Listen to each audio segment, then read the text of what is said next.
Welcome back to the Triple XP Arcade, the podcast where nerd culture levels up. We're here to press X on all things nerdy, so grab a token, press start, and let's rack up some Triple XP! Today in the arcade, we have myself, as always, Drew. Hey everyone, Alex over here. And this is Gigs. Now, on today's episode, we're going to be talking about the Marvel Cinematic Universe. So, fair warning, there will be some spoilers ahead. But for today's topic, we're specifically just going to be talking about phases 1 through 3. So basically, the start of the Marvel Cinematic Universe, all the way up to Avengers Endgame. So, if you have not seen any of those movies between Iron Man 1 and Endgame, just fair warning, there may be spoilers ahead. Now, that disclaimer is out there, let's jump into it. So, from Iron Man to Avengers Endgame, this is what we consider the Infinity Saga for the Marvel Cinematic Universe. For those of you who don't know or are not aware, this is, of course, the collection of the Infinity Stones. So there are several movies that kind of go towards collecting those stones and what that story arc looks like. We're going to break this out into chunks per phase because even though it's one story arc for the Infinity Saga, the Marvel Cinematic Universe movies are broken up into phases.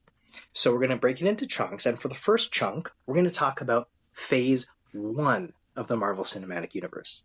So Phase 1 includes a handful of movies: Iron Man 1, The Incredible Hulk, Iron Man 2, Thor, Captain America, the First Avenger, and then capping off with the first Avengers movie, where they all kind of collect in one film together.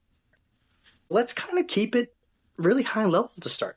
What from Phase 1 were your favorite movies? Let's start maybe with Gigs this time. What was your favorite movie or movies from Phase 1 of the MCU?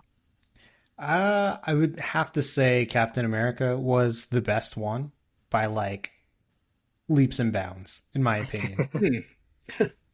I would say Iron Man's a second, but Captain America, the First Avenger, was so tight. It was awesome. I agree. I may be biased. I will say that Captain America is or has been my favorite superhero when I was growing up, and especially when the release of these Marvel Cinematic movies came out. Captain America was my favorite. Lex, how about you? Which were your favorite ones from Phase 1? I gotta go with The Incredible Hulk. It wasn't... who's the actor right now for The Incredible Hulk? That's Mark Ruffalo. Yeah, Mark Ruffalo. It wasn't the Mark Ruffalo one. Or, like, it wasn't the Mark Ruffalo Hulk. It was the... God, I can't remember his name now, but... This is American the Edward Norton X. Hulk. Yeah, the Edward Norton Hulk. American History X Hulk. I think it was just a very fun movie overall. Like, that was miles ahead of the Eric Bana Hulk. I can't remember what year that was. But I like that was a long time ago. Yeah. That one had like the true comic book colors, like the bright purple, the bright green, but the Incredible Hulk, the one that was part of this phase, had a great story. It had really great action, and I think it was like one of the first times we really saw more high definition movies, like following Iron Man there. Plus, the release timing between Iron Man and the Incredible Hulk was so short. You still got like kind of like the craze from Iron Man into the Hulk, so they were slowly building it up, and that was the most memorable point for me in this phase. Yeah, and I think at least when we were in that time, so this is 2008, Iron Man came out in May of 2008, followed by The Incredible Hulk in June of 2008, so the next month over. So like you're saying, Lex, a really short period before releases here. But I think at the time, I didn't necessarily realize that this was building up towards a larger cinematic universe. I thought at the time The Incredible Hulk was actually a kind of a separate or like a standalone movie, kind of like the Eric Bana Hulk that you're talking about. That's what I thought. that like I remember watching it. I'm like, it did not tie in the same Yeah, way that like Thor did. exactly. I think it was almost, I want to say it was like retroactively added into the MCU canon afterwards. But I think Yeah. on release, I don't think it was intended or necessarily incorporated in the MCU just yet. I think there was again, spoilers ahead. I think there was a post-credit scene in The Incredible Hulk with Captain Ross or Thunderbolt Ross with, was Tony Stark in the end of that one too? The post-credit Yeah, scene? that's what I remember. He came into the bar, Yeah. and Tony Stark was saying something along like, "I'm building a team" or something like that. Hmm. It might have also wasn't at felt the like it. That wasn't at the end of the Incredible Hulk, was it? I thought that was at the end Iron of. Man No, I thought that was at the end of.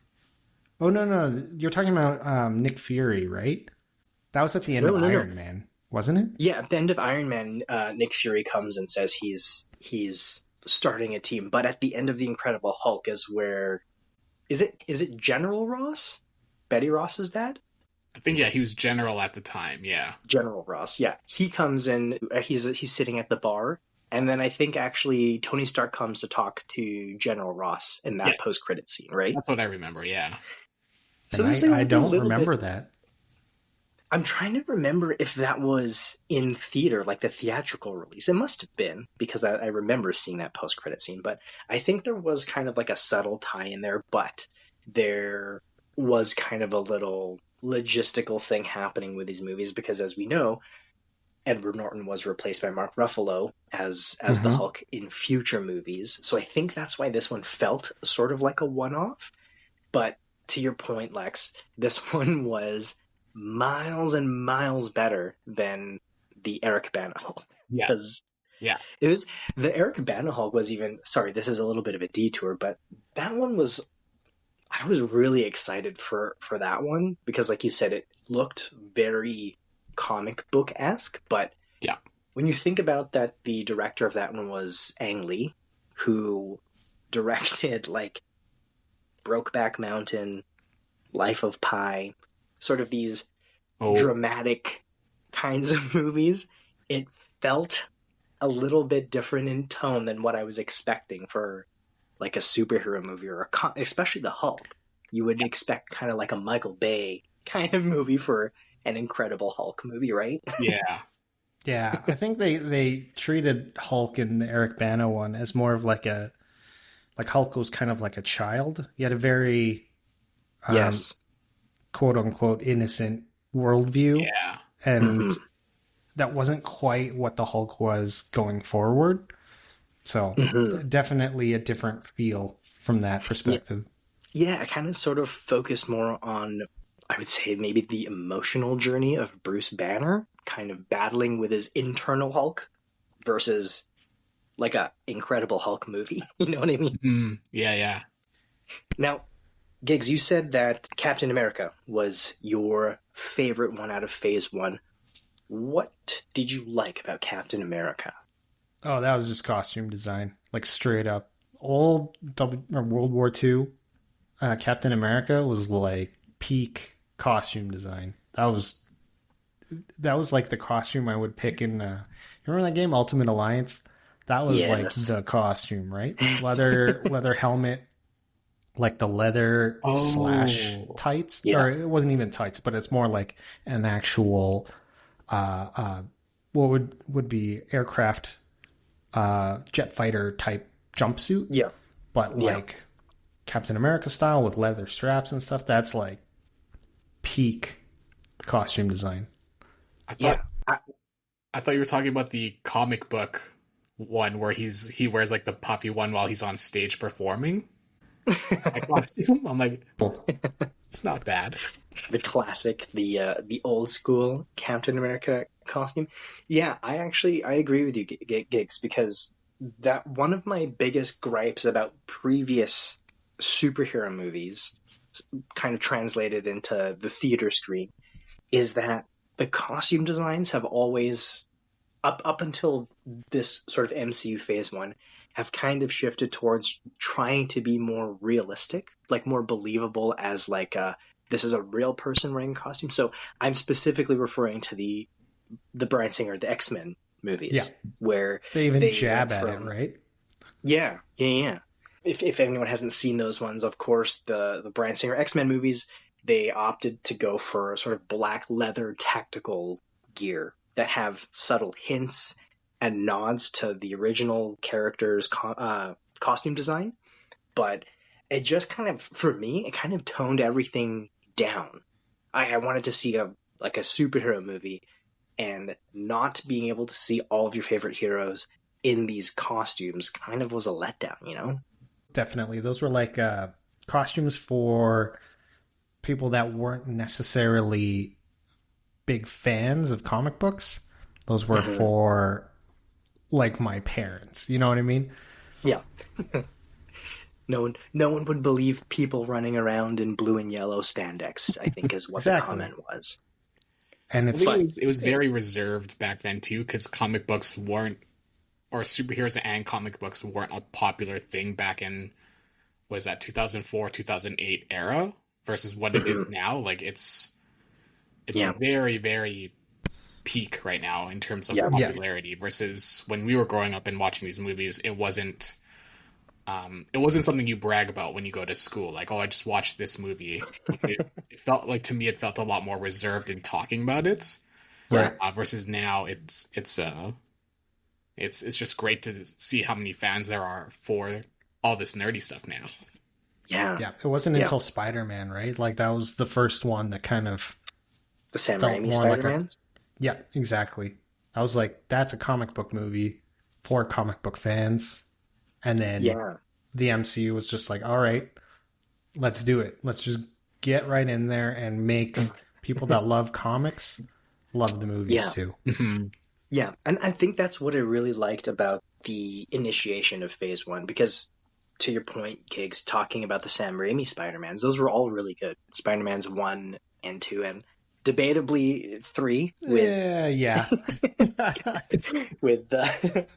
emo Spider-Man on that one. But the thing that I didn't like about the Sam Raimi ones was the sort of the creative differences made there. So, for example, Spider-Man not having to use web cartridges in those movies, and they kind of just what did that was weird. He just kind of releases webs on, through his body. It was kind of gross, but they did not realize how bad memeing would be a thing in the future. Yeah. He just squirts webbing out of his wrists whenever his body's ready for it. So his wrist holes. Yeah. Quality of the movie aside, that was sort of one thing that stood out for me there. But when we look at the MCU and Iron Man coming out in 2008, this was like, I feel like pulled right out of the comic books and put into the movie. So Iron Man's costume design was spot on.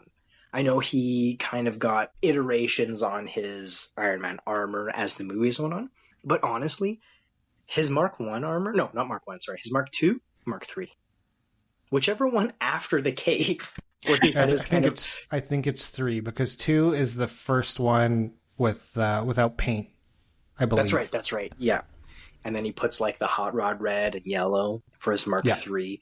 And that suit was just gorgeous. When he first puts it on and you see all the little gears and the little things like moving around and just adjusting around Tony Stark, it was honestly like one of the coolest things I've seen. And the sound design of that movie too was fantastic.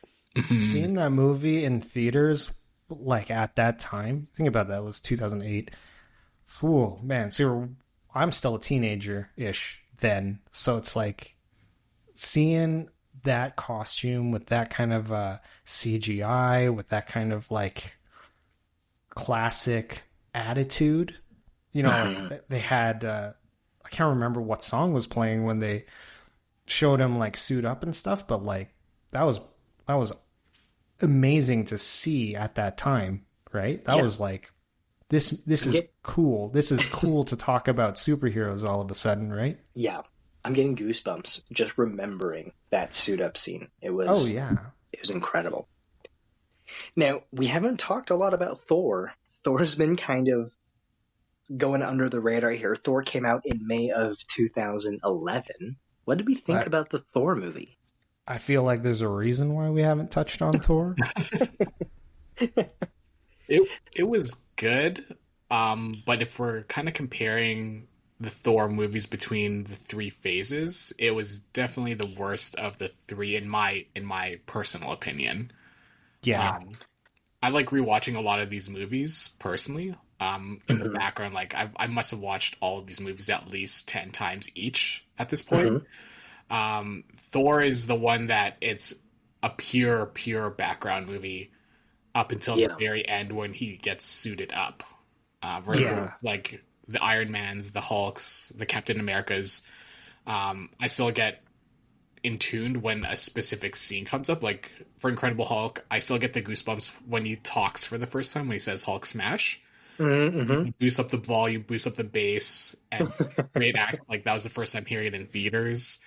The Iron Man, the suit up scenes, Iron Man 2 when he put on like the suitcase suits. Oh yeah, on the racetrack. Yeah, Captain America when he saved his fellow army brats. I don't even know what to call it. Yeah. But Thor, there wasn't a hype moment for me where I want to sit down and rewatch it almost. Because the majority of the movie, he's not suited. And when you watch these movies, you want to see the superhero. Yeah. And honestly, I was sort of expecting, like you're talking about these moments from the other movies, and I was sort of expecting a moment to be when Thor retrieves Mjolnir for that movie, but it didn't. I don't feel like it was a memorable moment in the first Thor movie, you know? You know, I think that's probably just because I think Thor is not a relatable character to a lot of people. Like, everybody else is a human, and Thor is not. And he doesn't have the same, like, trajectory as, like, a normal person. So there's a lot less for you to engage yourself with Thor. And it wasn't until later where they kind of leaned into the absurdity of it, right, with Taika. And they were like, okay, he's a god, so let's play into it, and can we explain, you know, something exciting about being a god versus everybody else who's a human going through very real struggles, albeit in fantastical ways. But you know, Tony Stark, Captain America, the Hulk. I don't know why I first named Tony on this one, but you know what I mean? Like, yeah, everyone else has real personable conflicts, and Thor doesn't have that. He's always powerful. And it's like, okay, cool, man. Like, just like, cool, bro. Let's see you beat, you're a god. Let's see you beat people up. And I think that's what people kind of wanted is my feeling. And that's kind of why Thor in general fell probably a little flat compared to the rest. I think Thor felt more like he was a teenager versus all the other superheroes. Like, he acted out, he got banished, he wanted his weapon back, you know, versus Iron Man, you know, made a suit from a box of scraps in a cave. Yeah. Incredible Hulk was literally on the run away from people and trying to figure out what's in his blood and everything like that. Captain America, like, what a great story Captain America was, right? But Thor, to me, in the first phase, was just kind of like a spoiled teenager almost. Which is, I guess it's kind of funny considering he's hundreds of years old. Yeah. And another disappointing thing from the Thor movie was, with all of these other movies, I mean, I don't think they really hit a stride with the villains until later on, because you've typically traditionally seen, like, when you see a superhero movie, you expect the main supervillain to show up, but in some of these Marvel movies, they've kind of saved the bigger villain for future movies, right? So in Iron Man 1, you have the Ironmonger, which is not who you would traditionally think. If this was 2005 and I heard there was an Iron Man movie coming out, Ironmonger wouldn't be my first pick to be the villain. But I understand that there has to be a build-up. Now for Thor, going back to your point, Gigs, I think having that kind of concept of unrelatability is further evidenced, in my opinion, because the villain for Thor was the Destroyer, the giant kind of metal, I don't know, robot is what would you call it? Like, Construct, I think. Yeah, I remember seeing this. I know who or what the Destroyer is, but seeing it translated into a movie as kind of the main villain of Thor 1 was like, was that kind of the main villain though, or wasn't it Loki more so? I think it was technically Loki as kind of like the main antagonist, who I guess maybe the point was that they wanted to build up Loki because of the Avengers, right? Yeah. So maybe it was less a Thor film and more a Loki Thor joint, but kind of like Loki exposition. Yeah, because a lot of people like Loki, right? He became a fan favorite for being an anti-hero villain type character. So yeah. Quick little tidbit. I think Tom Hiddleston actually auditioned to be Thor in the first place and wasn't quite the right fit, but landed Loki, which I think it's really hard to not associate Tom Hiddleston with Loki now because he's almost perfect casting. Yeah, that was spot on. Yeah, I actually find that a lot of the Marvel Cinematic Universe has a lot of really good casting that fits the true spirit of the character. But we can talk more about casting choices in a minute here. I do want to go back to one quick moment, revisiting that kind of concept of moments. The moment that you mentioned, Lex, from Captain America: The First Avenger. This is maybe my all-time favorite moment of the entire Marvel Cinematic Universe series of movies. This is the main reason why Captain America or Steve Rogers is my favorite superhero. And it's that moment where they're in training camp and you have scrawny Steve Rogers. So this is before he has the super soldier serum. So he's just going through training and he weighs like 82 pounds soaking wet. And it's very clear he's kind of falling behind everyone. And there's this moment where Tommy Lee Jones is talking to someone. Also weird that Tommy Lee Jones was in that movie. But Tommy Lee Jones is talking to someone and the recruits or whatever are doing their thing. And then he takes the pin out of a grenade and just throws it on the ground. Everyone scatters and screams. And the first thing Steve Rogers does at 82 pounds is he hops on top of the grenade to save his team. And he calls everyone to go back. He's protecting his whole sort of unit. And that's the moment where I was thinking, this really encapsulates the reason why I love Captain America so much, because his mindset mentally, he's like a superhero without having a superhero body or having superhero powers. But this is the kind of person that you want to be leading a superhero team. Just kind of having that sort of, I don't know, the integrity, the honor, the the good old American guy kind of vibe to him, right? But that was the moment for me. Yeah, that was the moment for me where I was like, oh, this was summarized really great. Yeah, you've always really been a huge fan of Cap, eh? Like ever since that Avengers game in the arcade, the 4-player Avengers, where one person has to play Vision and nobody wants to play Vision. That game.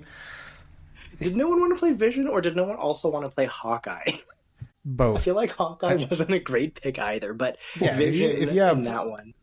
Yeah, nobody wanted. I mean, actually, I didn't mind Vision compared to Hawkeye. I think it's because he could fly, but like, yeah. Hawkeye had to ride like a hover scooter or something. Yeah.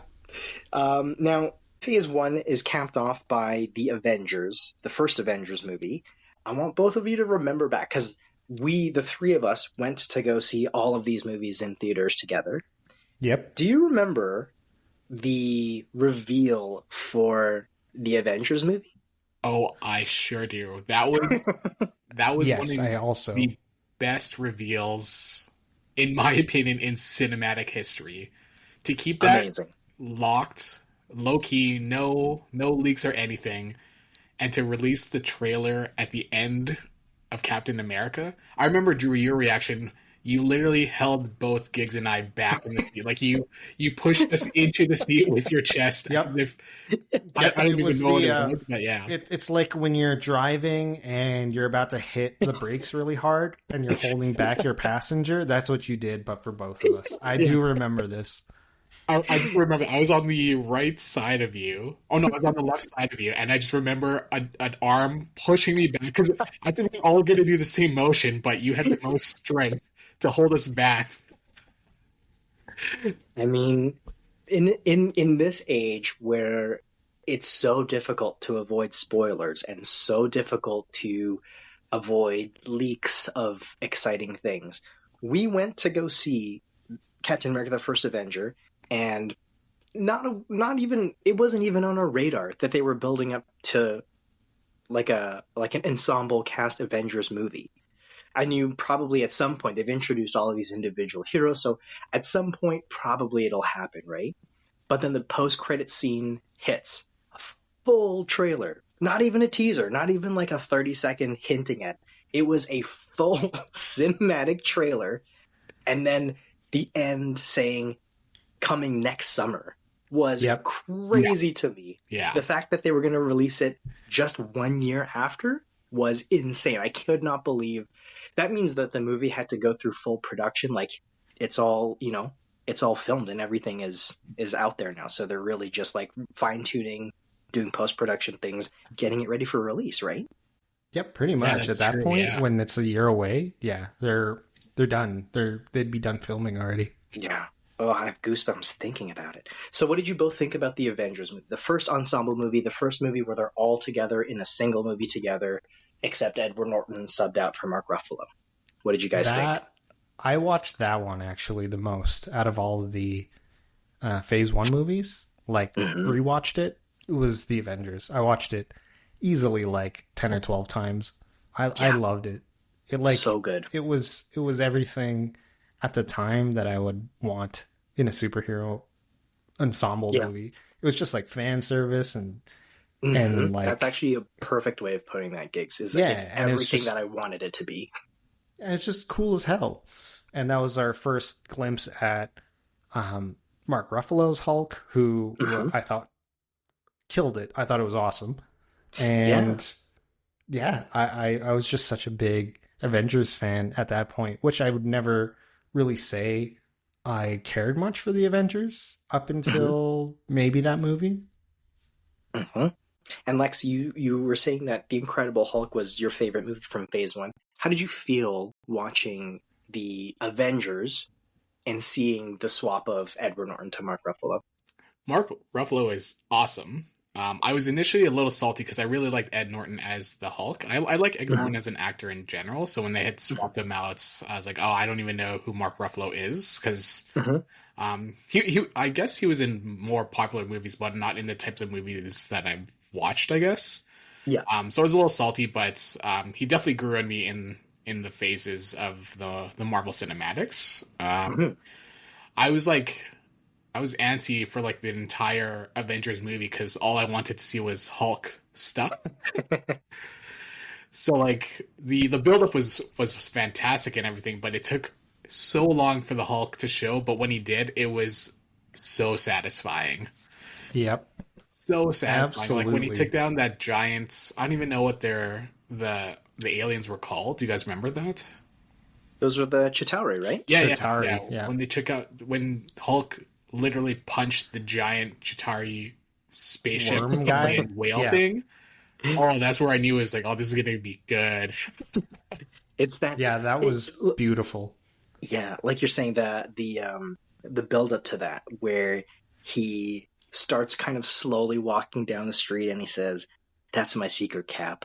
I'm always angry." And then he does the full transform. Yeah. And I was like, "Oh, so Transform good." into punch. It was like fluid. Those are really nice, like moment to show how strong Hulk is, where he's in the middle of transforming and he's winding up already, basically. Yeah. It crushes that big whale guy. Yeah. It was that piece, and also to show the strength of Thor's hammer when the Hulk tried to pick it up when they were in the air carrier. Yeah, it literally just broke him into the floor trying to pick it up. I'm like, oh my god, this is so cool. Yeah. That was a really cool way to show kind of the gravity or the weight of Mjolnir, because you just don't see it before, and then you think, well, yeah, it's just Thor's weapon, but then you see Hulk try to pick it up, and you're like, oh my gosh, this is so cool. I actually thought he was going to pick it up, which would have jaw-dropped me even more. But the fact that he didn't, I think, made this scene that much cooler, and Thor just came by and, picked it up like a pencil. Yeah. Like it's nothing. Yeah. Now the Avengers was also not the first view of Hawkeye, because we did see Hawkeye referenced in Thor. If you remember, he was kind of sitting up in the bird's nest while in the Mjolnir camp. But this is where we got to see a little bit more of Hawkeye introduced. How did we feel about Hawkeye? I think, I can't remember the actor's name, but Jeremy Renner. He did a great job. Jeremy Renner, there you go. Yeah. I think he killed it. I think they made Hawkeye kind of cool, which is impressive because it's Hawkeye. Though I will say Hawkeye in the comics is actually kind of cool. I like him in the comics. And yeah, I think they did a great representation of him. And I kind of wish I saw more trick arrows, but I think overall they nailed it, I think. Yeah, because I think they did a really good job of not shying away from the fact that he's just a dude with a bow and arrow. So, because you're like, well, you got the Hulk, you got Thor, you got Iron Man, and then you got Hawkeye, who's like a guy with like a bow and arrow.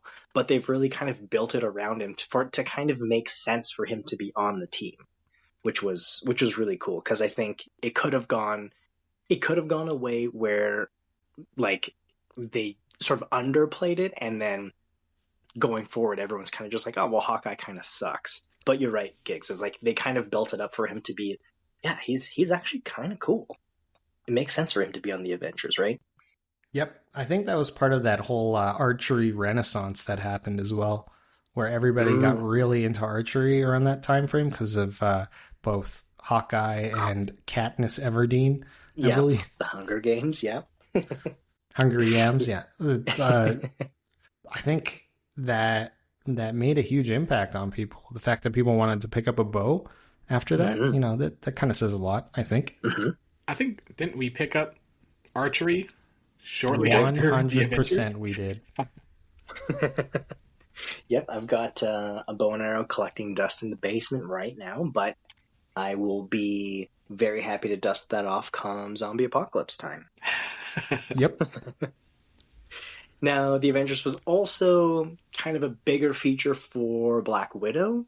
She was in a few of the other movies as well, kind of, I want to say, a constant thread throughout the movies connecting everything.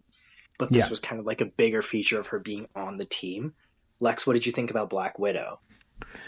I'll be honest with you. When we were watching these movies, I had no idea who both Hawkeye and Black Widow were. When they were like main characters in the Avengers, because I went into these movies knowing like the main characters, kind of like how, like, the Justice League is Superman, Batman, etc. There, I thought the Avengers would have been like the Hulk, Iron Man, Captain America, Thor, and then potentially like Spider-Man at that time, and other like superhumans at that point. So, yeah, color me surprised when I saw Hawkeye and Black Widow in the 360 shot, which was very cool, don't get me wrong, but I'm like, I still don't get their contribution to these aliens. Like, they're fighting literal aliens, ships, and superpowered humans, and gods, literally. But then you have someone with a bow and arrow, and then someone with guns. I'm like, I don't know, man. But they held up. They were awesome in the movies, and they just continued being awesome in all the other movies. Well, there you go. So Lex is the other side of the coin, whereas there was a camp of people that were thinking, cool, they made it make sense, I can understand why they're on the team. Then we have the other side of the coin with Lex being like, why is there just two people on this team? Just two regular old humans. Black Widow's using a gun. Yes. Like, oh man, one stray bullet could kill them, literally. But they held their own, which was impressive. They held their own, yeah. Technically, Cap could get killed with one bullet as well. I feel like he got shot a bunch of times in multiple movies, but that's true. It depends where the bullet's going, I guess. Yeah. But he's got a shield, right? So that's at least one up on Black Widow and Hawkeye. we never really. Whereas with Captain America, we got a good concept of him being able to use his shield and defend himself, and with Hawkeye, we got a good concept of his combat abilities, hand-to-hand, using bow and arrows, but we didn't really get a good sense of if or how he's able to dodge fireballs, weapons, like plasma beams, things like that, but he made it through. So Avengers closes out Phase 1, and moving into Phase 2, we have a new batch of movies that did introduce a few more superheroes to the MCU. So Phase 2 starts with Iron Man 3, then we go into Thor the Dark World, which is the second Thor movie, the second Captain America Winter Soldier. Then we get introed to the Guardians of the Galaxy, and then we build up to the second Avengers movie, Age of Ultron. And then Phase 2 actually closes out with Ant-Man as the last movie in Phase 2. So out of that batch of movies, let's start with Lex this time. What would you say was your favorite movie out of the batch for Phase 2? Ant-Man easily is my favorite one out of Phase 2. Yeah. Phase 2 had a lot of misses, in my opinion. I agree. When you recap that Phase 2, I'm like, wow, did that start real weak. Yeah, to be fair, when it was initiated in theaters, Iron Man 3 and Thor the Dark World did not really hype you up for whatever was coming for Phase 2. I think those two were maybe two of the weakest movies in maybe all of the phases. Maybe not so much the recent ones, but out of those first three phases, I think those two were kind of at the bottom of the list for me. Mm-hmm. Yeah, 100%. I don't think there's anybody that would contradict what you said. Like, yeah, I didn't even watch Iron Man 3 for the longest time because it had zero interest to me. The story, the trailer, everything just kind of felt like, why would I want to watch this over Guardians or Captain America or whatever? Yeah, for me, the big slap in the face for Iron Man 3 was, like, spoiler alert, again, for if you haven't seen Iron Man 3, the build-up makes you think that you're seeing a movie where they've had 3 movies now, so they're building up for the Mandarin to be the main villain or the main antagonist for Iron Man in this third movie. And then you find out that whoever they've been setting up or portraying as the Mandarin is just some drunk actor, and not actually the Mandarin, but just some dude who was paid to be an actor to kind of play this role. And when that reveal happened, I was like, oh, what a total letdown. What an absolute disaster. How did you guys take that reveal? You first, Gigs. You first? Okay, I was just going to say, I like Ben Kingsley as an actor. I think he's excellent. I think the idea was good, but who was actually the Mandarin was the part that was disappointing. I think if they played it differently and Ben Kingsley was still an imposter, but they actually picked a better actor and character for the Mandarin, I think it could have worked, but it's just that second act of the film was was pure disappointment. I think they just played it really, really poorly. Mm-hmm. Yeah. And see, honestly, not kind of in a different way, but same with Thor: The Dark World. Total letdown. I think the first movie didn't start off as you've both mentioned. It didn't start off super strong. It wasn't kind of the same hype as Iron Man or Captain America, but you know that you've set up and you've established the backstory of Thor, so now you're expecting the second movie to kind of pick it up from there and really wrap it up. And for me, Thor the Dark World, again, a little bit of a letdown. Agreed, yeah. I think this phase, I watched these movies the least, and like as I said before, I watch a lot of these movies in the background, looking or kind of like listening to the list that you had listed there. Mm-hmm. I don't think I watched any of these more than 3 or 4 times, maybe. There's a cap on all of these ones. That's the nerdy part of us still, because whereas some people would be like, I didn't even bother watching, or I saw it once in theaters and I was done. You're like, oh, I only saw these like 3 or 4 times. Yeah. Not my top choices. Like there are some good ones, like Guardians of the Galaxy was fantastic. I thought Ant-Man was fantastic. But the other, how many were there? 5 out of the 7 that you mentioned? 6 total. 6 total, yeah. They didn't hit as hard as Phase 1, in my opinion. Yeah. But to your point, though, Ant-Man was really good. This was the first introduction for Paul Rudd's Ant-Man. And first of all, again, great casting. I think Paul Rudd was a perfect Ant-Man. And what I really like about the Ant-Man movie is that it was a lot funnier than I was expecting it to be. I think all of the other movies in the previous phases have kind of set up kind of a serious tone. Like these are superhero movies. These are action movies. And then we watch Ant-Man, and it's sort of more of like an action comedy kind of movie. So you get all the cool things about action superhero movie, but I remember laughing a lot watching this movie just because of Paul Rudd's delivery of all of his lines, really, and his I can't remember his buddy's name. The Mexican dude? Yeah. Michael Pena? I can't remember his character's name. He's a fantastic actor. Yeah. So good in that movie, and like in general, you're right, like great actor, but in that movie, the way that he compliments Paul Rudd's character was just really, really funny. I would watch an entire series of his character summarizing each of the movies, because that's right. It's so good. His summaries are spot on. Really, really good. All right, Gigs, what would you say was your top one out of Phase 2?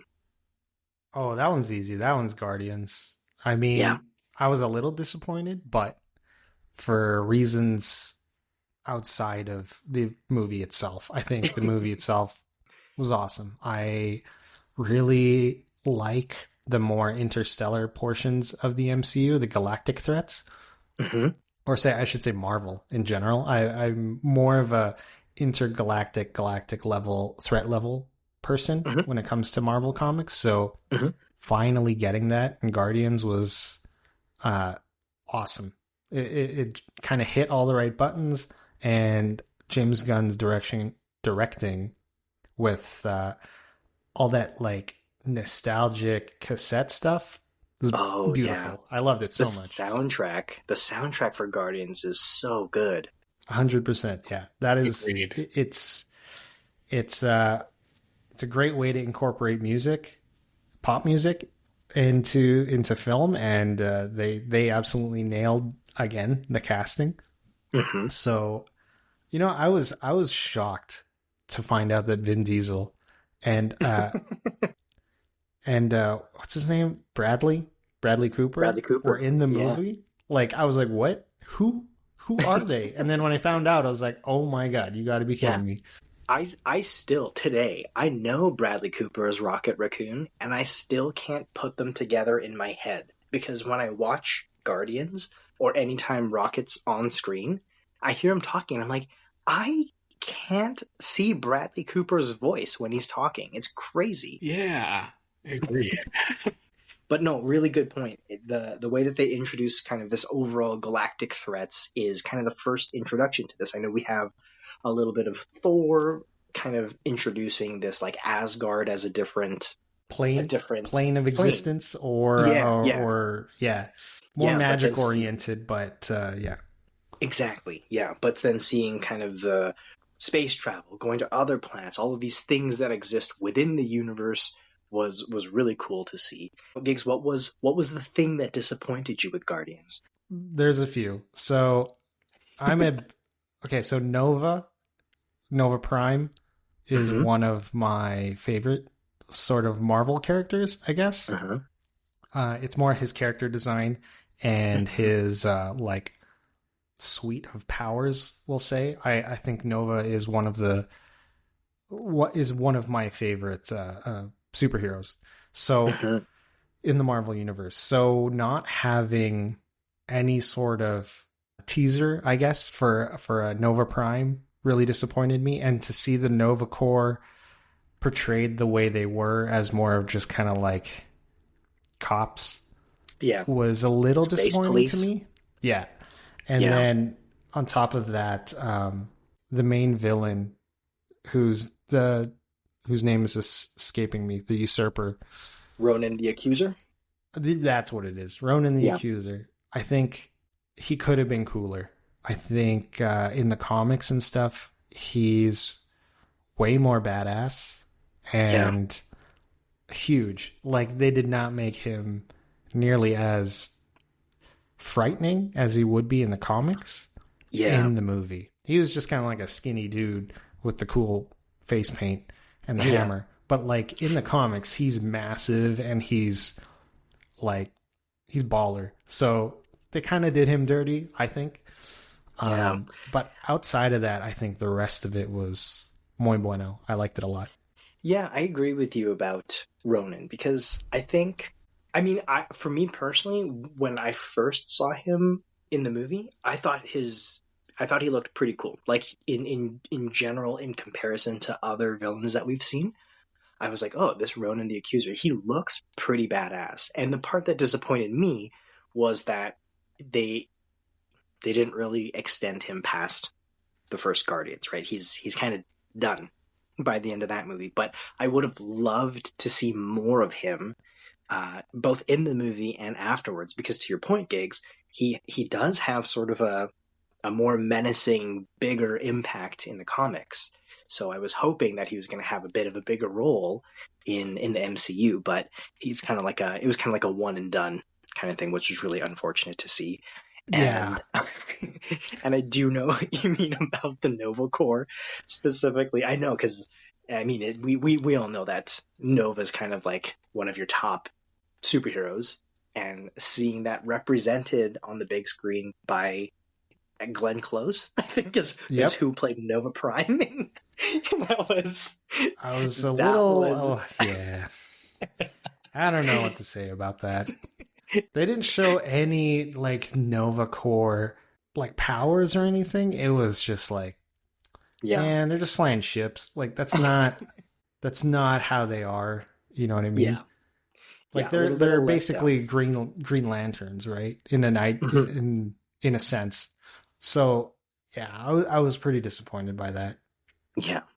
And the totally other thing too with Ronan is the Kree are actually such a big part of the galactic Marvel universe that they don't really give the Kree a whole lot of power and command in the MCU as they would in the comics. So I kind of found that a little disappointing, because I think if they set up the Kree well, there's a lot that they could do with that whole galactic portion of the Marvel. Because the Kree are involved in a ton of stuff, and they kind of they're like, okay, we don't really have much in the way of representation for the Kree, and for me that was kind of like, I think that's a bit of a miss, but I guess that's not the direction that they wanted to go with the MCU, so I just had to hold that L.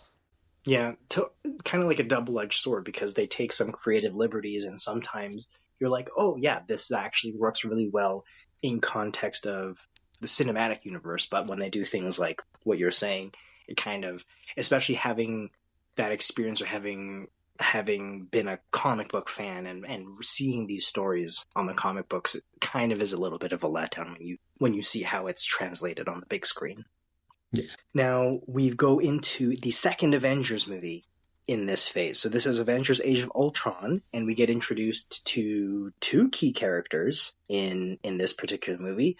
We get introduced to Quicksilver and the Scarlet Witch, played by Elizabeth Olsen. What did you both think of the second Avengers movie? Lex, you go ahead. It was my least favorite of, I guess, the three or the four, depending if you're counting Infinity War and Endgame together. It was still a fun watch, but the build-up wasn't as strong as Phase 1 or 3, in my opinion. Like, Ultron wasn't really, I guess, talked to in any of the movies. Correct me if I'm wrong, but I think in like Iron Man 3, it wasn't spoken to. Captain America, Guardians, Thor, or Ant-Man. There was no menacing threat of Ultron. It was still talking about Thanos. So I was actually thinking the second Avengers movie was going to be Thanos-based, but again, color me surprised when Ultron shows up. And again, I don't follow a lot of the comic books. I'm a huge fan of like the movies and everything. I wasn't too aware of who Ultron really was. I didn't think he was like an Avengers level threat, if that makes sense. Ah, I see. Mm-hmm. For me, I thought that let's take a step back from sort of the movie itself. I thought James Spader as Ultron's voice was weirdly good. It was like awesome. I didn't like it at first because I was like, oh, he sounds almost too California. He sounds like Robert California from The Office. But the more I see it, it's kind of that like very sort of calm, menacing way that he delivers his lines, where he's not screaming, he's not shouting, he just has that really like low key delivery that makes Ultron sound really badass. I really, really like that. And this is another example, similar to what I was saying about Guardians, where I was a little bit disappointed that this was kind of like a one movie arc for Ultron, because I thought, without knowing kind of where they were going with the bigger sort of Thanos Infinity Saga, like how long that story arc was going to run through, I thought Ultron was actually going to be around for a little bit, because he is sort of like a big deal in the comics, right? I thought he was a bigger deal than a one movie kind of villain. I think that hits on one of the biggest weaknesses of the MCU, in my opinion, which is the disposable villains. I think that's really it takes away a lot of the stakes for a lot of different things when the villain always disappears. They're gone at the end. You know what I mean? Like they can't reprise their role and like team up with others where stakes become like crazy when multiple villains are, they're teaming up against larger and larger hero teams, right? So I think that was a huge miss. But you're right, James Spader's voice, top notch. I actually loved it. I think it was like Bane, where it kind of felt weird at first, but then it fits really, really well. Yeah, so perfect. I think I treat Age of Ultron more as it's a shared intro movie to me. It's not so much an Avengers movie as it is, here's the introduction of Vision and Wanda. That's right, Visions. Yeah, and I think even Black Panther is in it. I might be wrong. My memory's not great, but it's definitely. Oh yeah, no, I'm pretty sure Black Panther is in it. Sorry, got sidetracked. It serves more as that in between to just introduce more characters. So it's kind of like that mid-season filler episode. You know what I mean? Yeah. I don't think Black Panther was in Age of Ultron. I thought they were talking to T'Challa and his dad in like... I thought that was in Civil War. Or was Yeah, I that in think that Civil comes War? after, because Black Panther doesn't come out till 3 years from Age of Ultron after. I just remember.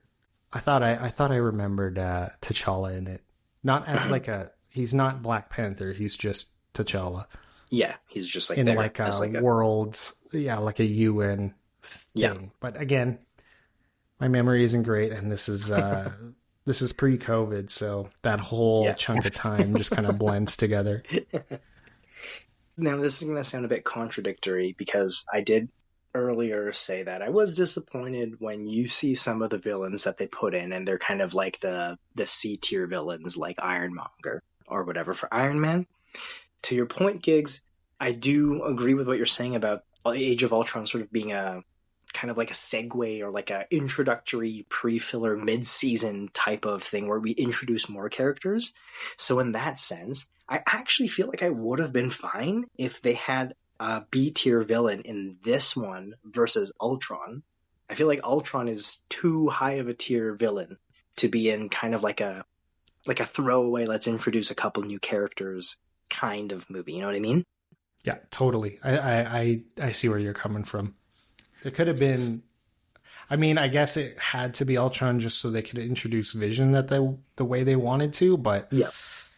like the idea was to put more emphasis on the Infinity Gems or stones and like kind of build up the lore behind that and like the power within them. But I agree. Like I think Ultron is he's too high tier to be put in that position where he's one and done by the rest of the cast, right? Yeah, totally.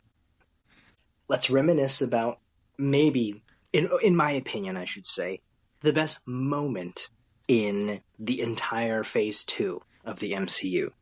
And this happens in Age of Ultron. And this is when they're all hanging out in Tony Stark's living room. And they're trying to lift Mjolnir. They're trying to lift Thor's hammer. And everyone is giving it a try. You can see everyone struggling. We saw, from the first Avengers movie, we saw Hulk being unable to lift it. In this movie, we see Iron Man and War Machine have their gauntlets on, using kind of like rocket propulsion, trying to lift it. We see... in my opinion, there's two moments, right? The first one being when Steve Rogers or Captain America goes up and everyone's laughing. You see this smirk on Thor's face and he gives it a good lift and you see it move like 2 millimeters, like the smallest amount, but you're like, nudges, it creaks the table a little bit. Yeah. Yeah. The look on Thor's face when that happens is priceless. It was just so well done. And then it gave me goosebumps because I'm like, oh, this is again another reason why I like Captain America.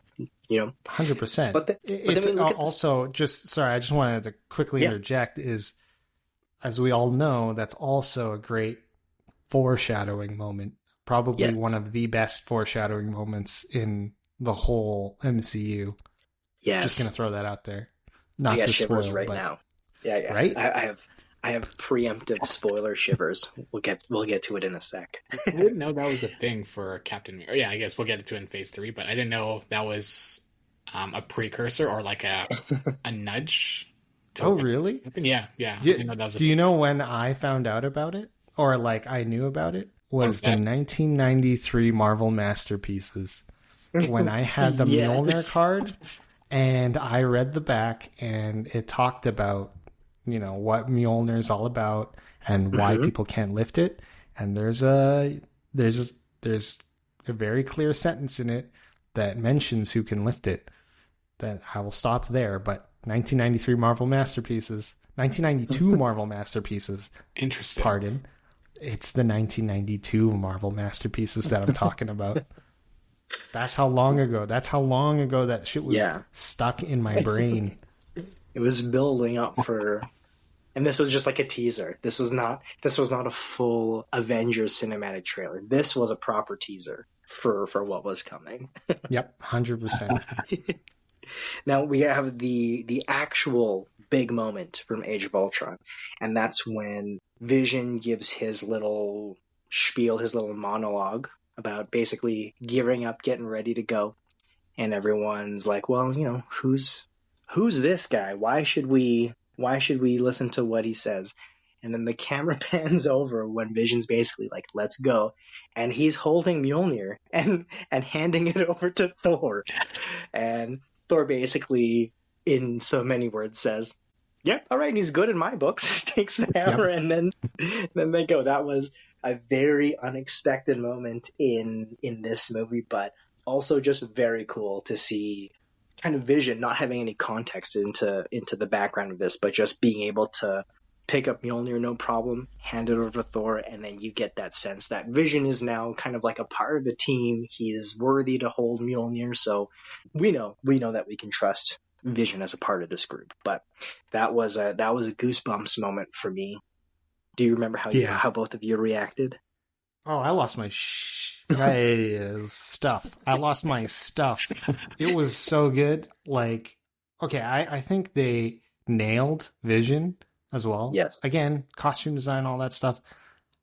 I wasn't sure if they would do the colorful Vision or the white Vision from the early 90s, but I think they portrayed an android, I guess a cybernetic being, incredibly well. I think he looked so perfectly human and not human at the same time. And then that moment where they it was show don't tell of how good, quote unquote, Vision is, and like his values and his being, his personality, to show that in one scene like that is excellent storytelling, and easily, like you were saying, one of the most memorable moments from Phase 2. Easy. All right, so let's go into our last phase for today. We're talking about Phase 3. So this is where everything culminates to the final payoff of Endgame happens here. So in Phase 3, we start with Captain America Civil War. We get introduced to Doctor Strange. We have Guardians of the Galaxy 2. We get the Tom Holland Spider-Man in Spider-Man Homecoming. We got Thor Ragnarok, Black Panther. Then we hit the first Avengers Infinity War. And then we got two in between there. We got Ant-Man and the Wasp, Captain Marvel, and then we finished the Avengers saga with Avengers Endgame. And then Phase 3 ends with Spider-Man Far From Home. So there are quite a bit more movies in this phase. So there is a lot to go through here. But out of the list here, let's go the opposite side of the coin. Let's start with Gigs. What was your least favorite one out of Phase 3? Least favorite? Yeah. The least favorite's actually tough, because this phase was phenomenal, in my opinion. That's what I was thinking. Like, they were all hits, right? Like, straight down the line. Every single one of those. If I said, which is your best, which is your favorite, for me, it's like pretty much all of them. So, tougher pick to pick the least favorite one. That's a tough ask. I would have to say the weakest one, in my opinion, is Ant-Man and the Wasp. Yeah, I was going to say the same thing. Yeah, and that's not shade. It's just like the rest are they're all incredibly good. Like that Phase 3 of the MCU is the defining, like when people talk about the MCU, they're talking about Phase 3 almost entirely. Yeah, this is the big one where all of the heavy hitters are introduced. We have a lot of the characters that got to kind of drive the story forward post Thanos all get sort of introduced or brought to light in this particular phase. All really well done. I was mostly surprised here about Thor Ragnarok, because I think that one was a surprise hit for a lot of people. Because we were just talking about how disappointing, you know what I mean? Yeah. Of the other two Thor movies, and then Ragnarok came out and just blew everyone's pants off. It was excellent. Yeah, Taika Waititi taking the reins on Thor was such a good call. I think he really captured kind of the spirit of what we wanted to see out of Thor.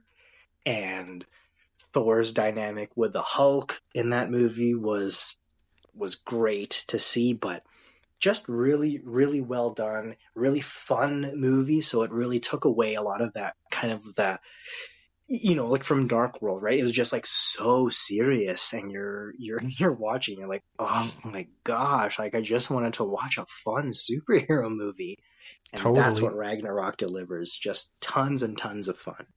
It was a great like change of pace, right? Because we knew what the stakes were coming up, and like to have sort of a more fun action movie in the middle, right before you knew stuff was gonna hit the fan. You're like, that's really good pacing from the MCU guys. Totally. Lex, how about you? What do you think was the weakest one in your opinion? In my honest opinion, it's Spider-Man Far From Home. And not because it was a bad movie, it's just the way the phase ended. Because I feel like Endgame wrapped everything up so well. To introduce the Spider-Man movie right after it. It didn't feel like a proper ending to the phases. Like, Endgame, to me, was the ending of the Infinity Saga. Having Spider-Man within that phase, I feel would have been the weakest link, just because it's so far detached from everything. Like, it had some pieces referring to Endgame and stuff like that, but there was just something about it that it didn't feel proper in this phase, in my opinion. And I really like all the, like, phase 3. Oh my goodness. I must have watched Infinity War and Endgame at least 40 times each. Yeah. Like, it's so good. This phase, like, as Gig said, was fantastic. So Far From Home it didn't match the feeling of this phase, in my opinion. Totally. I think those movies that follow, they're almost like a phase XA. You know what I mean? They're more of a it's like an in between. Yeah, exactly. It's not quite part of the phase, and it's not quite part of the next phase either. It's just kind of there. It's like the one episode of an anime where, before the stakes of the big story arc kind of complete, there's always just this one random episode where they're having a Christmas party. Like, that's how I feel about Spider-Man Far From Home. Christmas party episode. Yeah. You know what I mean, it's like a though, segue right? into the multiverse saga is where we go to next. But yeah, Far From Home, for me, I 100% understand what you're saying, Lex. It's because, in my opinion, we had Endgame that came out in April of 2019, and then Spider-Man Far From Home followed just a few months later in July of 2019.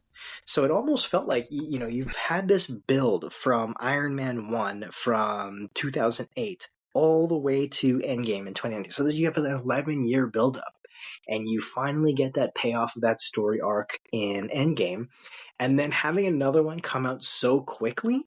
Like, I mean, don't get me wrong. I mean, I'm a Marvel fanboy. If they release a Marvel, like an MCU movie every other month, I'll watch all of it. But in this particular case, having a little bit of breathing room, especially after an 11-year journey, would have been nice before setting up another sort of story arc saga. You know what I mean? Yeah. Yeah, I agree. Yeah. It was too soon. Like, you gotta give the audience time to digest what happened in Endgame. Like, to me, the break between Infinity War and Endgame, oh my god, that felt too long. That was so painful. It was actually over a year, right? That break? Just about a year. It's like almost a Just year to the about a day. year. It felt like at least 3 years. Like, the way Infinity War ended, I'm like, are you serious? Yeah. I've been having so many shiver moments throughout this. Me too. This episode. The end of Infinity War, like, the fact that it wasn't spoiled for us was amazing. Yep. And the ending that it was, I think, was one of those moments where I remember just being like, I cannot wait for what's next. Like, that was such a good way to end a movie. Like, holy smokes. Talk about teaser, man. Like, and Infinity War was almost 3 hours long, that movie, right? Yeah. And I remember watching that movie for the first time in the theaters. You know how there's some movies that just feel like they're forever long, and you just like, no shade, but Lord of the Rings for me, like those movies feel like long movies. But this one, Infinity War, I did not realize it was 3 hours. So the end of that movie happens, and then the credits come up, and I was like, wait, what? That's how they're ending this movie?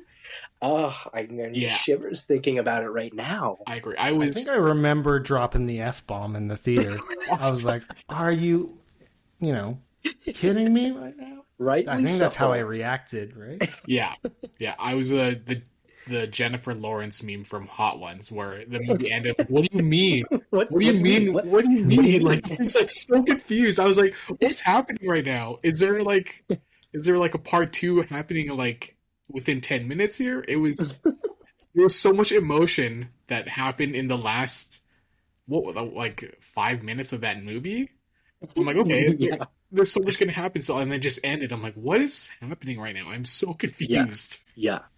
Because typically in movies, you'll have kind of the climax, and then you'll have sort of like a come down afterwards where there's kind of like a resolution. There's like some like epilogue or whatever.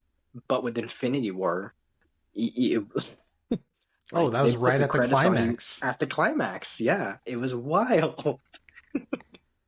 Thanos will return, right? Yeah. ... And they had like all the dusting of the names too, and like the credits. I'm like, what's I can't digest what just happened. My emotion was just all over the place. It did feel like you're both saying, it did feel like forever for Endgame to come out, because there was actually 2 movies that came out in between. Ant-Man and the Wasp and Captain Marvel came out in between the 2 Avengers movies, and I mean, for me, that's what contributed to it feeling so much longer, because you're like, oh, okay, I gotta wait for Captain Marvel to come out before Endgame comes out. So it did feel like much longer, but I am actually very impressed that they kept it to a full, just a 1 year, because I mean, they could have had this be a several years, or like a phase 4 like release to kick off phase 4, and then kind of go into some other stuff after Endgame. So I'm actually very thankful that they only let us wait a year for that. But that was a long year, I gotta say. It was, yeah. Holy man. Oh, but I was gonna say, I was super excited that they teased Captain Marvel at the end of it, because Captain Marvel is also one of my top galactic level superheroes. So that was pretty sick. What did you think of the Captain Marvel movie? I liked it. I think I might be biased though, which is why I probably liked it. I think I like Carol Danvers. I like Captain Marvel in general, have for a long time. Again, I'm a big galactic level threat Marvel person, so having Captain Marvel teased at the end of Infinity War was my jam. I think they showed her powers incredibly well in the movie. I would say it's not the best one, but like I said, I just enjoy the Kree. I enjoy galactic level stuff, so that's why I was all on board the whole movie. There's this one part in the movie where she really displays her powers, and they have the backing track of "I'm Just a Girl" by No Doubt kicks in. And such a good scene in that movie. I can watch that specific scene over and over again, because it's just like a great kind of summary of everything that you want to like about Captain Marvel in that scene. And the other thing that I liked about Captain Marvel was that she's like incredibly powerful. You can see all of the power, and I think they did a good job, or at least a decent enough job, of kind of explaining that she has bigger responsibilities across the galaxy or across the universe. And there's just her that's kind of managing all of these other things and looking into other things, because you're right, she's incredibly powerful. And you can see that in Endgame when she comes down in that final battle of Endgame, and she basically just like punches Thanos in the face like a bunch of times. And you're like, oh, like why why don't you just have Captain Marvel come in and fight Thanos? Why wasn't she here for most of that, right? But they cover Yeah. that already. They kind of give it a kind of like a pre-explanation for it, which I appreciated. Yeah, totally. They did a great job explaining, why galactic level threats are not really part of the Earth's problems, right? And they're on their own separate thing, doing their own adventures and challenges. And then, if one of them comes around, you're in good hands. But again, a little sad that it's just her, and the Nova Corps aren't really still leaves a sour taste in your mouth. I'm a little like Nova Prime, they even had it set up perfectly in Infinity War for Nova Prime to be a thing, and it never came to fruition, and it is my saddest thing.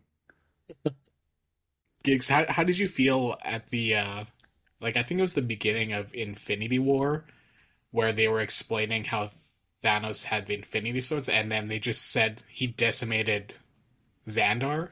That's where the Nova Corps was, right? Yes, no. What was your reaction to that single sentence? I'm just curious. I was hyped because that's how Nova Prime becomes a thing, right? Oh, that's how the world mind imparts all of the Nova Corps power into one Nova. That's why it's awesome, because that's how Nova Prime in the comics became a thing.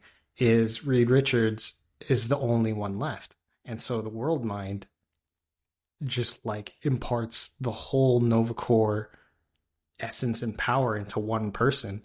And to me, at the start of Infinity War, when he mentions offhand that Xandar's destroyed and the Nova Corps are no more, I'm like, oh, that is literally the setup for Reed Richards.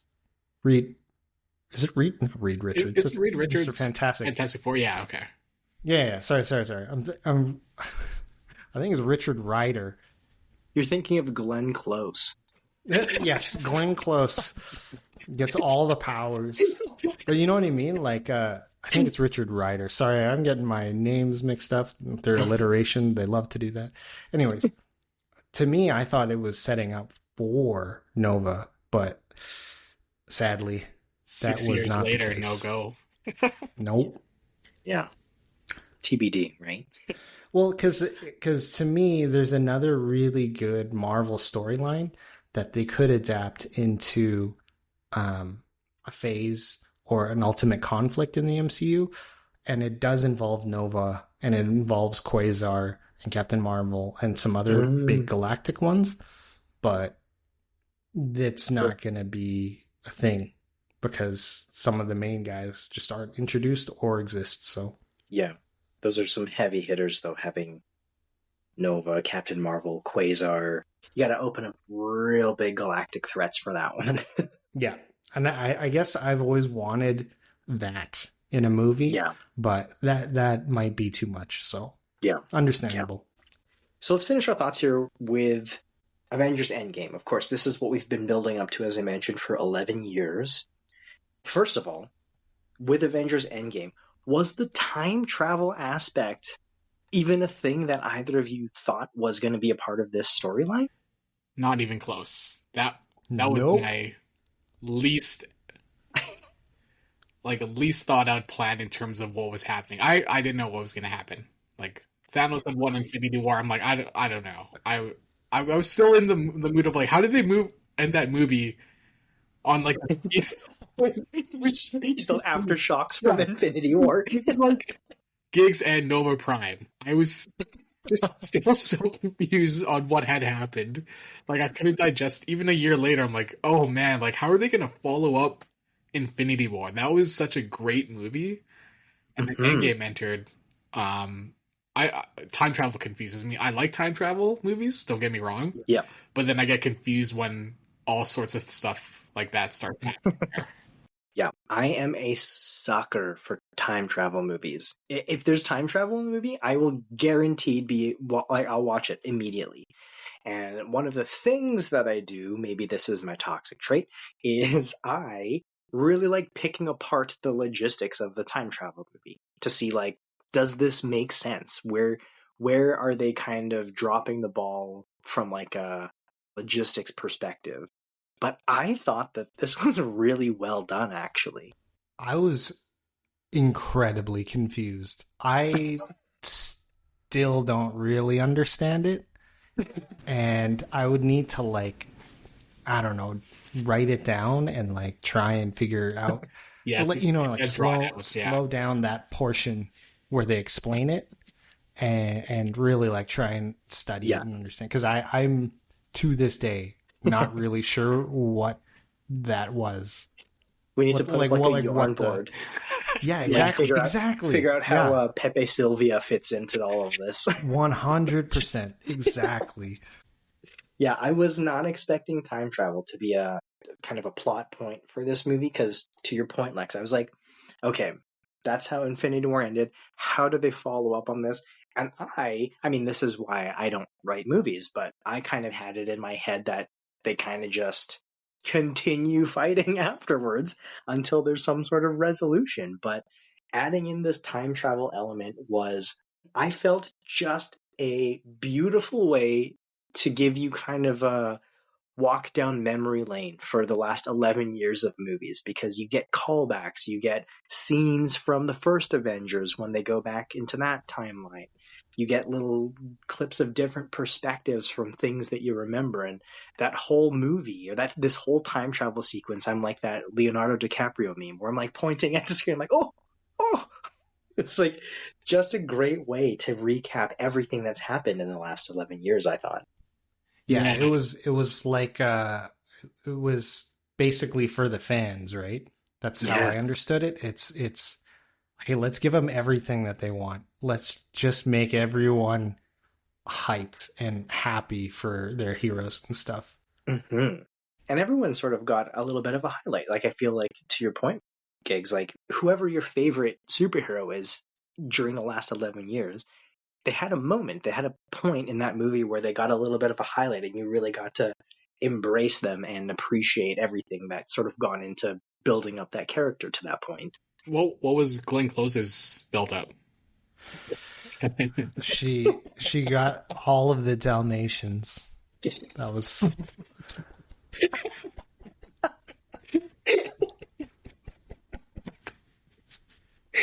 Wait, spoiler alert? no. Yes, oh, man. Comment of all of the episodes that we've done. This is amazing. So in Endgame, we of course have this huge battle scene at the end of the movie where literally everyone shows up, including Howard the Duck. Literally everyone is there. How did you guys feel during the portals? How did you feel? What was going through your bodies at that time? So I'm not a sports guy in any sense of the matter. I never understood why people cheer at sports games. The scene when they started showing up was one of the very few times I've ever cheered in general. That was such a crazy moment. Because you still didn't know what was going to happen. So much happened so fast, like in the middle of the movie, and that battle scene was like an hour in length.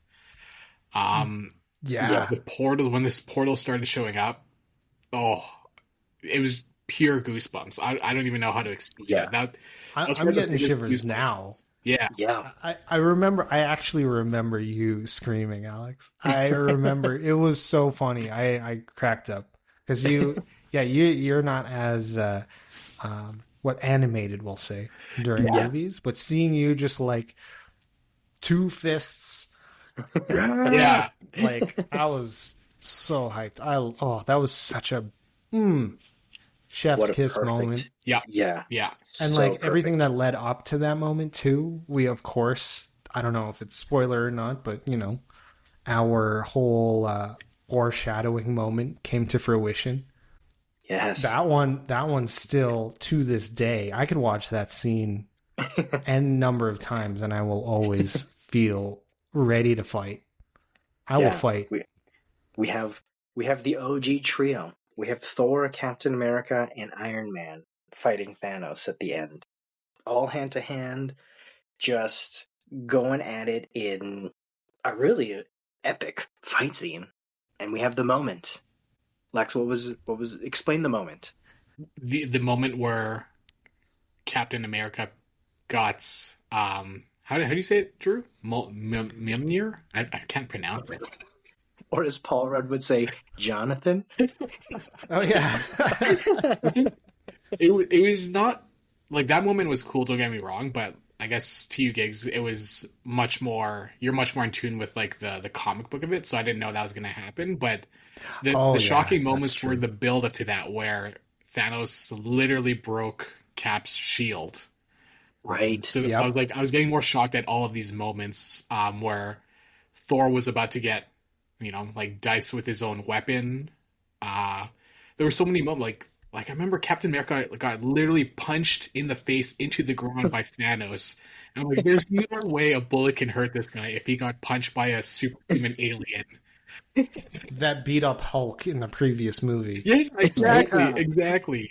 But that was a very cool one. I remember my favorite part, honestly, was just the theater reaction because we had watched this not even on opening night. We watched it the day before opening. So we were in the theater with like super fans. We did like the midnight release, I think. Yeah, right? that was like we left the theater at like 3 or 4 in the morning or whatever.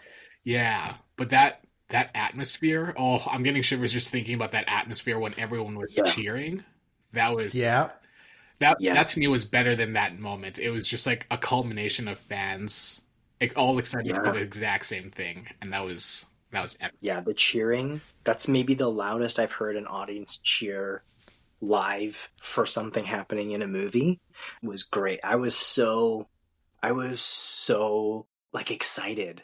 I feel like I almost threw up. I was just like so awesome to see that. It's like that's almost like Novacore excitement. Yeah. Don't even. And then they didn't.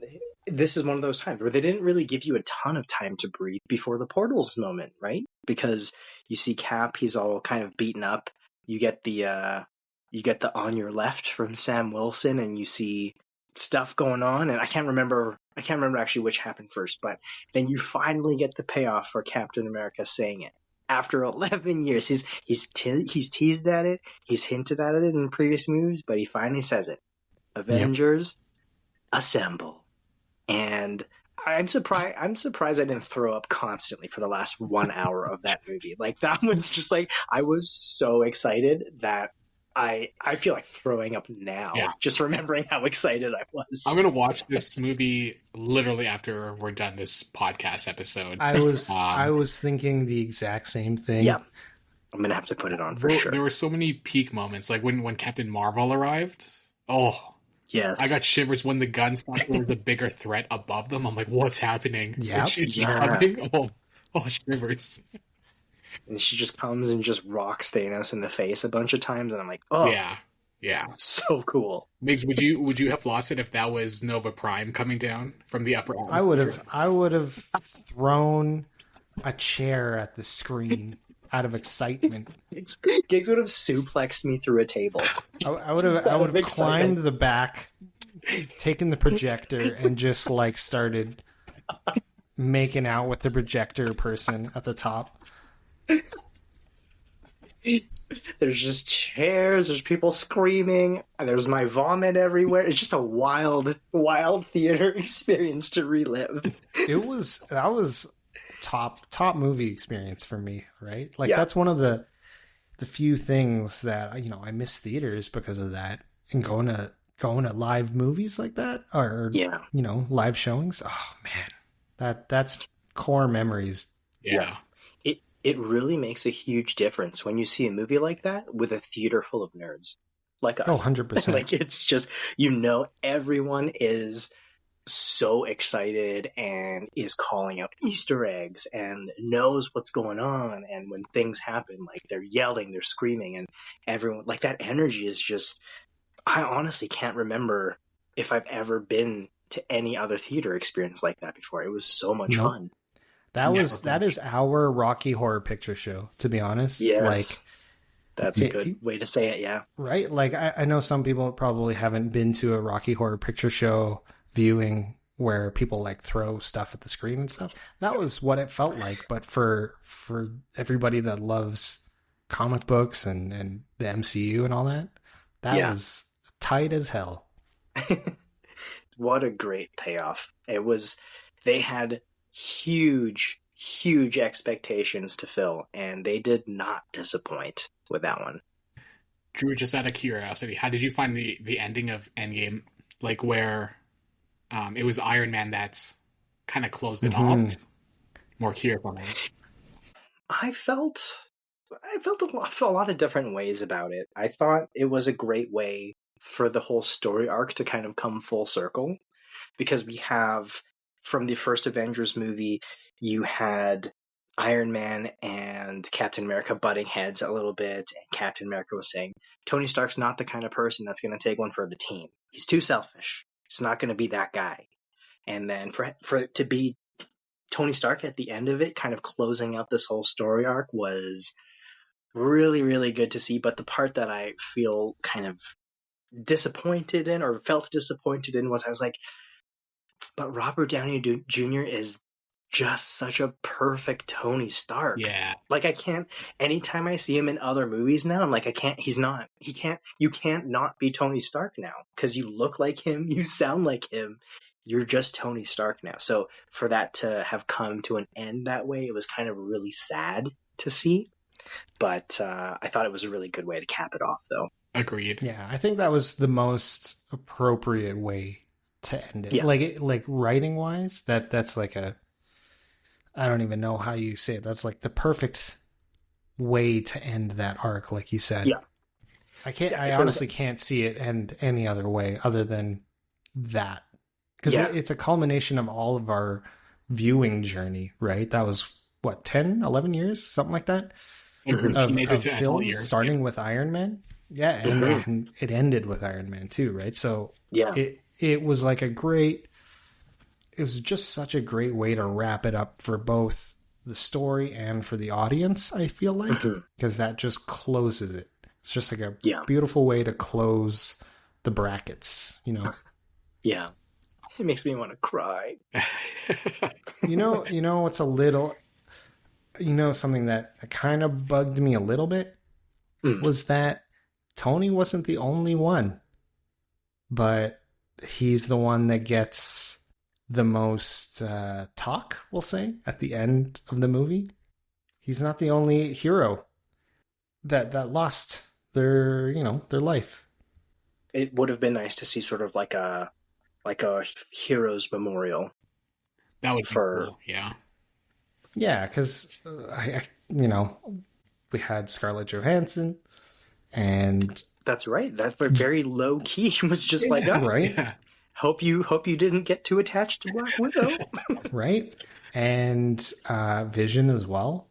Vision, he never comes back, and it's I get that the point was to wrap up the story, but I feel like a little bit more weight to the other heroes that also never made it back would have been a great tribute, right? That's very fair. I think the only thing that bugged me, and I actually had to Google it, at the end for, like, during Tony's funeral, there was the one character, like, you know how they pan out to each like the groups, and there was just one teenager standing aside. I'm like, who is that? The kid, yeah. Yeah, I had to Google that, and like that was the kid from Iron Man 3. Yep. Holy smokes, he grew so fast.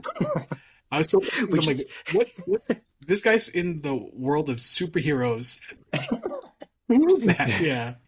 It just slipped our minds because Iron Man 3 was so terrible. Yep. All right, final thoughts on phases 1 through 3, or the Infinity Saga for the MCU. Final thoughts. Let's start with Gigs. I don't think they're gonna match it. As much as I love Marvel, and I'm one of the ones that's a little bit fatigued from Marvel movies. I Regardless, I don't think they're gonna match it. Like the journey, it's not just about the movies. It was about bringing superhero films to the mainstream and to make heroes superheroes cool to the everyday person. And now that it's out there, you're not going to capture the same magic anymore. Yeah. So to me, I think it will forever be the best Marvel saga in any superhero film anthology to this day. I don't think anybody will ever match it, just because of the time and place that it all happened. Yeah. It's kind of like the perfect storm. It was just all the right things and all the right pieces of a puzzle in all the right time. Agreed. Yep. All right, Lex, final thoughts. Phases 1 through 3 of the MCU. Yeah, I think Gigs got it right. I don't think, to be honest, any company can do what they did as well as they did. They had the patience to do this from 2008 to, what was it, 2019?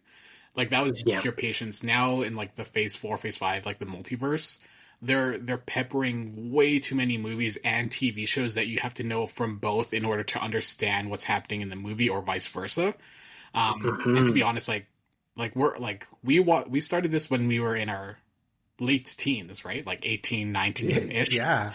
And we had the time to do it, but now, like, with our lives and, like, you know, full-on careers, and I'm sure that's the same with a lot of people who started back in 2008, we don't have the time to watch through 18 limited series on Disney Plus, and then the movies, and then, like, there's too much. They rushed the current phase, in my opinion, and that's what kind of, like, hurt them as well. Like, a lot of the movies don't hit as hard. None of the movies that I can think of after Endgame had given me goosebumps the way the Infinity Saga gave. Like, I think one of the biggest goosebumps pre Avengers Endgame or Infinity War was when Thanos had grabbed his gauntlet and he said, "Fine, I'll do this myself." That was one of the craziest moments I've ever seen. I'm like, he's coming now, and they continue to build up on that. Versus, I don't think any other movie has done something like that before. It was so perfectly done, in my opinion. Yeah, for me, I think I'm totally on board with what you've both said. I think you both said it very well.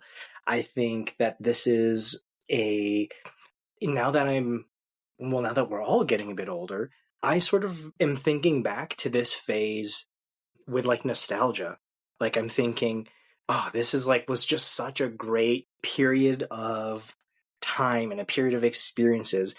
Kind of like when Iron Man started back in 2008, and I was thinking back, like, when we would be playing the superhero video games and reading the comic books and collecting, like, the Marvel Masterpiece cards and going to Collector's Corner and trying to get, we had the binders of all of the Marvel cards and getting into superheroes that way. And I was thinking, okay, we got movies happening now, and this was movies done properly by people who appreciated that stuff that we liked when we were kids. Very different from, like, the Bryan Singer X-Men movies or the 1990 Captain America movie, which was not good at all. But you watch them because you're thinking, whoa, these are the comic book heroes that I liked when I was a kid.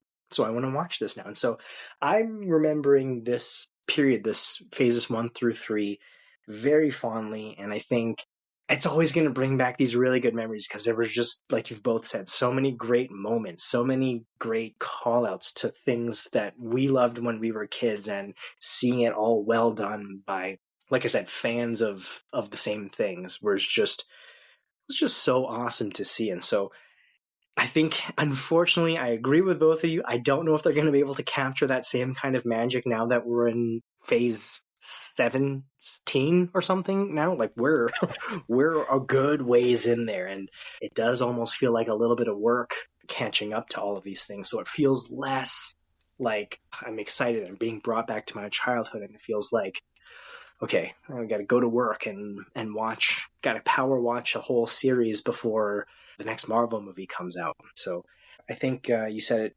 perfectly, Gigs. I think phases 1 through 3 is kind of like, that's kind of locked in time as a masterpiece, and I think we're gonna have to marathon phases 1 through 3. And I'm definitely popping Endgame in after we hop off. Oh yeah. So.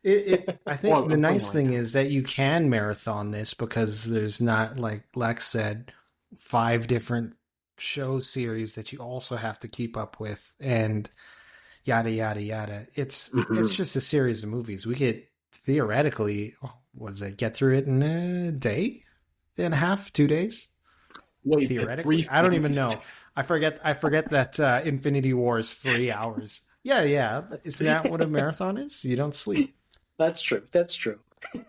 Well, let's start with Endgame, and then maybe we'll see where we want to start off for our marathon as a follow up. All right, folks. That's a wrap for us this week on Triple XP Arcade. We always love hanging out with you in the party, so be sure to hit follow so you don't miss the next drop. Until then, game on, stay nerdy, and remember, you always level up faster at the Triple XP Arcade.